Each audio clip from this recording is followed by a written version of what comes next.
Hi, this is Lawan, and this is going to be my week's briefing on the US election. So let's start with the end of the DeSantis campaign. Ron DeSantis declared that he was withdrawing from the Republican primary on Monday last week. Over the course of his campaign, he received almost $60 million in ad funding from political action committees, or PACs. At the beginning of the primary race, DeSantis was widely thought of as Trump's biggest competition. But DeSantis came second in the Iowa primaries, winning only 20% of the vote, far behind Donald Trump, who won 51%. Polls showed DeSantis falling behind Nikki Haley in the New Hampshire primaries, which is what likely prompted him to drop out of the race. Liberals have a lot of hope for Nikki Haley. The New York Times and the Washington Post have both published pieces that call for Haley to keep running against former President Donald Trump. In an opinion article for the Washington Post, Jim Garrity asked, "What is the point of a presidential primary process if all the candidates except one drop out shortly after it starts?" One might ask a similar question about the Democratic primaries. What is the point of a primary process with no debates where the main candidate consistently polls 40% higher than any other candidate? Gail Collins and Bret Stephens, op-ed columnists for the New York Times, spoke jokingly about the possibility of Haley running a third-party campaign with Democratic Senator Joe Manchin of West Virginia, writing that such a campaign might, quote, subtract more votes from Trump than from Biden. I hope someone is polling that right now. In both articles, the columnists acknowledged that Haley had basically no hope to beat Trump in the next primaries. So what's not being said here? Combined, the candidates and their PACs spent $77 million on advertising just in New Hampshire alone. What's the point of burning cash like this in a race with no hope of victory? And why do the liberal opinion editors of the New York Times and Washington Post want to see it continue?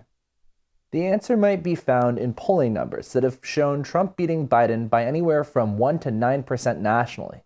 In the 7 swing states of Arizona, Georgia, Michigan, Pennsylvania, Wisconsin, North Carolina, and Nevada, states which were won by less than 3 percentage points in 2020, the prognosis for Joe Biden is not much better. Polls have Trump beating Biden in Arizona, in Georgia, in North Carolina, and in Nevada.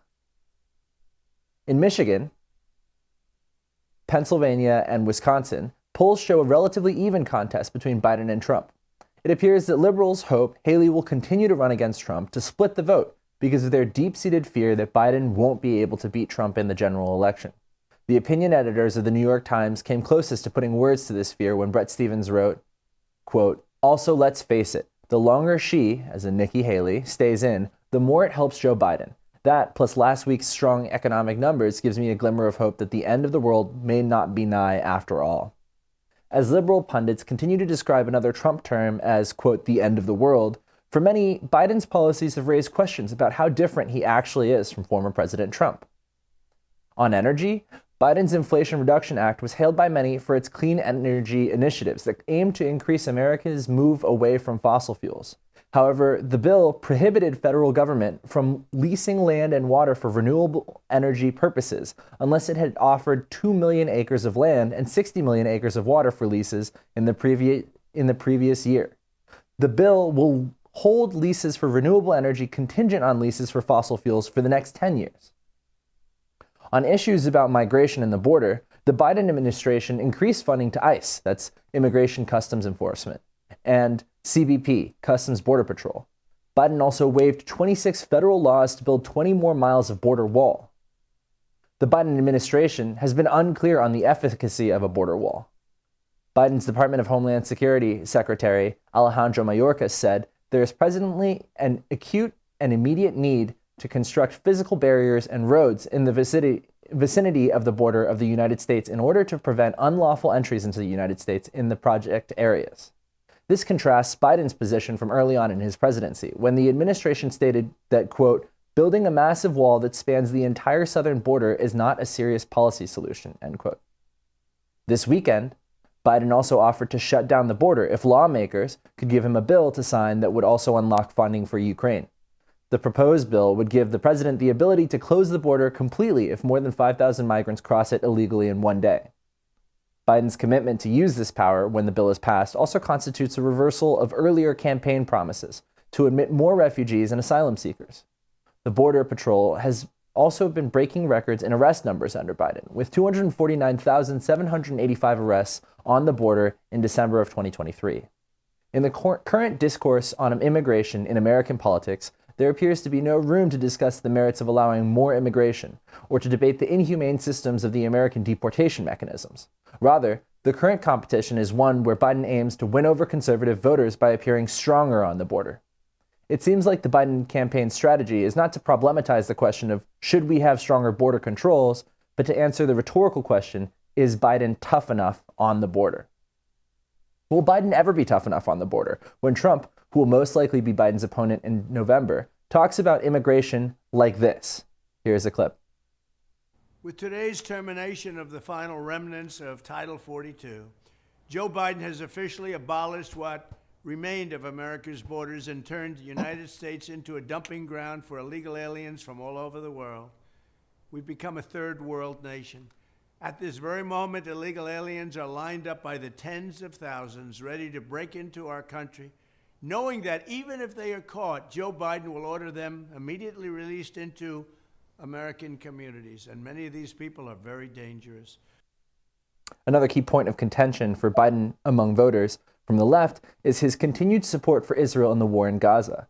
The International Court of Justice, that's the ICJ, ruled on Friday that, quote, Israel has engaged in acts that could plausibly constitute violations of the Genocide Convention, both genocidal acts and perhaps incitement to genocide. And this is according to Oona Hathaway, who explained the UN body's ruling to the New Yorker magazine. That same day, the US, along with Canada, Australia, Britain, Germany, Italy, the Netherlands, Switzerland, Finland, Estonia, Japan, Austria, and Romania, cut their contributions to UNRWA, the UN Relief and Works Agency for Palestinian Refugees. This withdrawal of funding comes in response to Israel's accusations that 12 UNRWA employees had participated in the October 7th attacks. The funding cut takes away more than $660 million from the UN agency's $1.17 billion budget in a conflict where Israel has already been accused by Human Rights Watch of wielding starvation as a weapon of war. The Gaza crisis may be poised to be one of many factors undermining Biden's bid for re-election. To examine precedent, one is reminded of Jimmy Carter's failure to win re-election in 1980. The final year of Carter's presidency was plagued by the hostage crisis in Iran, when 52 Americans were taken hostage from the American embassy in Tehran on November 4th, 1979. Here's a clip of President Carter addressing the hostage crisis in Iran. President, could you tell us how the tide is being turned in the case of the American hostages in Tehran? Well, we haven't made adequate progress there. What we've done since the very beginning is to try to protect the lives and safety of those hostages from the original threats that they would be tried and executed, to build up on a worldwide basis support for our position, the condemnation of Iran, and the calling on the Iranian government to protect those hostages and to release them. The hostages were released on January 20th, 1981, the day of President Reagan's inauguration. The crisis in Gaza may prove to be a similar problem for the Biden administration. Voters on the left are disgusted by Biden's continued support for Israel's campaign of terror in Gaza, and further appalled at the administration's decision to withdraw humanitarian aid funding to UNRWA. Voters on the right see Biden responsible for a domestic migrant crisis and an ailing economy while ineffective at reining in chaos abroad. In the Middle East, Biden continues to face problems, as 3 U.S. troops were killed in a drone attack in Jordan yesterday. In Iraq and Syria, U.S. troops have come under fire from Iran-backed militia in retaliation to what Iran claims was an Israeli airstrike in Damascus that killed several senior Iranian military officials last week. The Biden administration is also reportedly, quote, crafting plans for a sustained military campaign in Yemen, after 10 days of U.S. strikes against Ansar Allah, or the Houthi, targets have yet to deter the militant group from attacking and seizing ships trying to pass through the Red Sea. It is unclear if the Biden administration can foot the bill of continuing to support Israel in its campaign in Gaza, as well as Ukraine in its war against Russia, while also expanding operations in Yemen. It also seems unlikely that America's chaotic role in what appears to be a rapidly destabilizing Middle East is a winning recipe for political success in Biden's re-election campaign. Thank you so much for tuning in. Hope to see you all next week.